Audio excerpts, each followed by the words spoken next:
ভুলইন উত্তর ১ নং ওয়ার্ড জামায়াতের সাধারণ সভা ও নতুন কমিটি। গাজী মামুনের তথ্যচিত্র দেখুন বিস্তারিত। বাংলাদেশ জামায়াতে ইসলামী ভুলইন উত্তর ইউনিয়ন ১ নং ওয়ার্ড জামায়াতের সাধারণ সভা অনুষ্ঠিত হয়েছে। শুক্রবার ২৭ ডিসেম্বর সকালে ইউনিয়নের শিকারপুর গ্রামে এই সভা অনুষ্ঠিত হয়। সভায় প্রধান অতিথির বক্তব্য রাখেন লালমাই উপজেলা মজলিসের শুরা ও কর্মপরিষদ সদস্য ভুলইন উত্তর ইউনিয়ন জামায়াতের আমির মাওলানা ইসমাইল হোসাইন।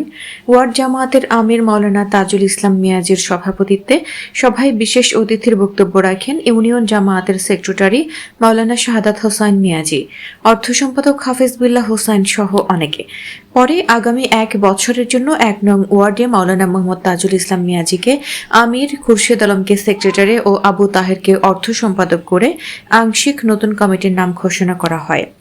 এছাড়াও ১ নং ওয়ার্ড যুব বিভাগে জামাল হোসেনকে সভাপতি ও মাহমুদুল হাসানকে সেক্রেটারি, ওলামা বিভাগে মাওলানা ইয়াসিনকে সভাপতি ও মাওলানা রুহুল আমিনকে সেক্রেটারি, শিক্ষক ফেডারেশন বিভাগে আব্দুল জলিলকে সভাপতি ও আবুল খায়ের মজুমদারকে সেক্রেটারি, IBWF বিভাগে জয়নাল আবেদিন মজুমদারকে সভাপতি ও মোতাহার হোসেনকে সেক্রেটারি, সমাজ কল্যাণ বিভাগে শাহজাহান সিরাজকে সভাপতি ও তাজুল ইসলামকে সেক্রেটারি, শ্রমিক কল্যাণ বিভাগে মোহাম্মদ ইউসুফকে সভাপতি ও ফরহাদ হোসেন রুবেলকে সেক্রেটারি, তালিমুল কোরআন বিভাগে মাওলানা জাকির হোসেনকে সভাপতি ও মাওলানা আব্দুল সালামকে সেক্রেটারি করা হয়।